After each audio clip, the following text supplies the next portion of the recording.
আশা করি তোমরা সবাই ভালো আছো, সুস্থ আছো। ক্লাস 6-এর ভূগোল ক্লাসে সবাইকে স্বাগত। আজকে আমরা রিজিওনাল জিওগ্রাফি মানে আঞ্চলিক ভূগোলেরই প্রথম অধ্যায়ের অন্তর্গত আমাদের দেশ তারই কিছুটা অংশ আলোচনা করব। আজকে একটি গুরুত্বপূর্ণ প্রশ্ন আলোচনা করব, সেটি হলো ভারতকে বৈচিত্র্যপূর্ণ দেশ বলা হয় কেন?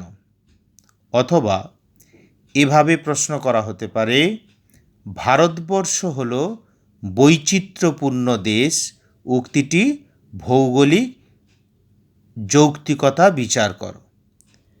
আমাদের দেশ এই ভারতবর্ষ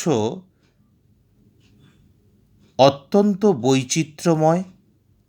নানান দিক থেকে, কি প্রাকৃতিক, কি সাংস্কৃতিক, কি অর্থনৈতিক, সব দিক থেকেই ভারতের বৈচিত্র্য চোখে পড়ার মতো। প্রথমত, ভূপ্রাকৃতিক বৈচিত্র্য। ভূমির প্রকৃতি বা রূপকেই এক কথায় ভূমিরূপ বলে। ভারতবর্ষ হলো এমন একটি দেশ যেখানে সুউচ্চ পার্বত্য অঞ্চল, উচ্চ মালভূমি অঞ্চল, সুবিস্তীর্ণ সমতল ক্ষেত্র, আবার সুদীর্ঘ উপকূল রেখা পরিলক্ষিত হয়। অর্থাৎ ভূপ্রাকৃতির বিভিন্ন বৈচিত্র্য এখানে সুস্পষ্টভাবে প্রতীয়মান হয়। দ্বিতীয়ত, নদ নদীর বৈচিত্র্য।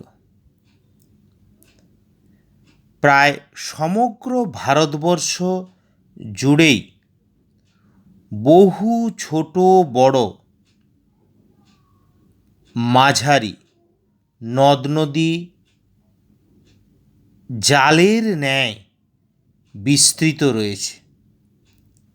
আবার প্রকৃতিগত দিক থেকে এগুলি কোনটি নিত্যবহ, কোনটি অনিত্যবহ, আবার কোনটি বা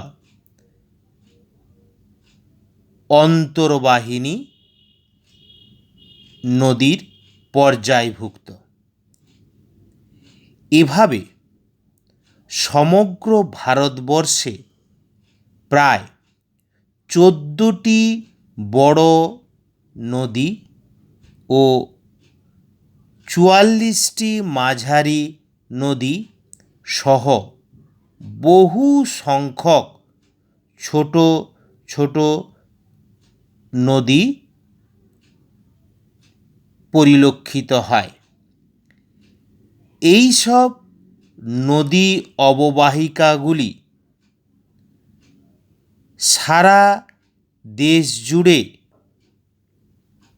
প্রাচীনকাল থেকেই সভ্যতা ও সংস্কৃতির বিকাশ ঘটাতে সাহায্য করেছে ও করে চলেছে।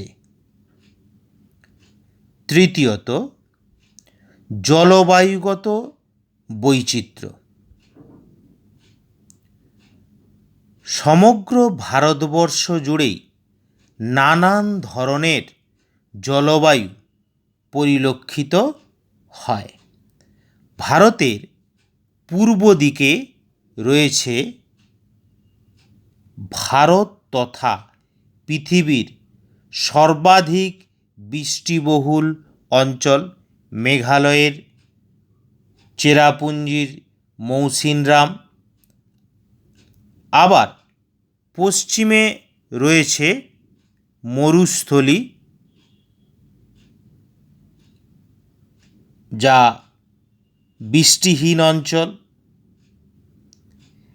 এছাড়াও ভারতে বেশ কয়েকটি উল্লেখযোগ্য বৃষ্টিচ্ছায় অঞ্চল রয়েছে।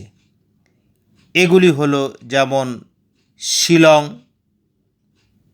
পূর্বঘাট পর্বতের পশ্চিম ঢাল,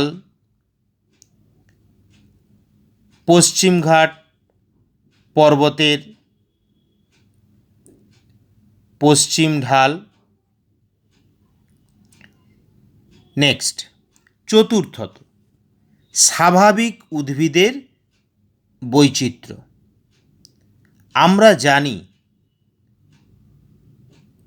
মানুষের কোনো রকম যত্ন বা প্রচেষ্টা ছাড়া প্রকৃতিতে আপনা আপনি যে সমস্ত উদ্ভিদ জন্মায় তাদের স্বাভাবিক উদ্ভিদ বলে। ভারতের জলবায়ুর বৈচিত্র্যের ওপর নির্ভর করে ভারতে স্বাভাবিক উদ্ভিদের বৈচিত্র্য পরিলক্ষিত হয়। অর্থাৎ ভারতে নানান ধরনের অরণ্যের উপস্থিতি লক্ষ্য করা যায়। এদের মধ্যে উল্লেখযোগ্যগুলি হল ক্রান্তীয় চিরসবুজ অরণ্যাঞ্চল, ক্রান্তীয় পাতাঝরা অরণ্যাঞ্চল, কাঁটাঝোপ ও গুল্ম জাতীয় অরণ্যাঞ্চল, উপকূলীয় ম্যানগ্রোভ অরণ্যাঞ্চল, পার্বত্য নাতিশীতোষ্ণ অরণ্যাঞ্চল। নেক্সট, পঞ্চমত, মৃত্তিকার বৈচিত্র্য। ভারতের জলবায়ু ও স্বাভাবিক উদ্ভিদের বৈচিত্র্যের কারণেই ভারতের বিভিন্ন স্থানে ভিন্ন ভিন্ন প্রকৃতির মৃত্তিকা পরিলক্ষিত হয়। যেমন পলি মাটি, কালো মাটি বা কৃষ্ণ মৃত্তিকা, লাল মাটি বা লোহিত মৃত্তিকা, ল্যাটেরাইট মাটি, মরু মাটি বা শিরোজেম, পার্বত্য মাটি বা পর্জল মৃত্তিকা। নেক্সট, ষষ্ঠত, কৃষিজ ফসলের বৈচিত্র্যময়তা। আমরা জানি ভারতবর্ষ একটি অন্যতম কৃষি প্রধান দেশ। এখানকার অধিবাসীদের বেশিরভাগই কৃষি ও কৃষি সংশ্লিষ্ট কাজে যুক্ত। ভারতের জলবায়ু ও মৃত্তিকার বৈচিত্র্যের কারণে ভারতের বিভিন্ন স্থানে ভিন্ন ভিন্ন ধরনের কৃষিজ ফসল উৎপন্ন হয়ে থাকে। ভারতে উৎপাদিত প্রধান খাদ্য ফসলগুলি হল ধান, গম, ডাল, জোয়ার, বাজরা, রাগি ইত্যাদি। অন্যতম বাণিজ্যিক ফসলগুলি হল পাট, কার্পাস বা তুলো ইত্যাদি। অন্যতম পানীয় ফসল হল চা, কফি। এছাড়াও পার্বত্য অঞ্চলে বিভিন্ন ধরনের মশলা এবং বিভিন্ন ধরনের ফলেরও চাষ হয়ে থাকে। নেক্সট, সপ্তমত, ভাষা, সংস্কৃতি ও ধর্মীয় বৈচিত্র্যময়তা। সমগ্র ভারতে বহু কোটি মানুষের মধ্যে নানান ধরনের ভাষা পরিলক্ষিত হয়, যাদের আবার নিজস্ব ধর্ম ও সংস্কৃতি রয়েছে। কিন্তু এই বিভিন্ন ভাষা, সংস্কৃতি ও ধর্মীয় বৈচিত্র্য থাকা সত্ত্বেও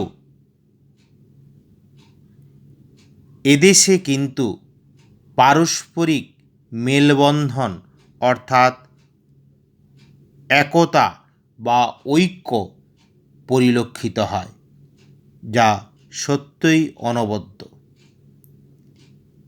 এই সব কারণেই ভারতকে বৈচিত্র্যপূর্ণ দেশ নামে অভিহিত করা হয়। অর্থাৎ ভারতবর্ষ হলো একটি বৈচিত্র্যপূর্ণ দেশ। আজকে এই পর্যন্ত থাক।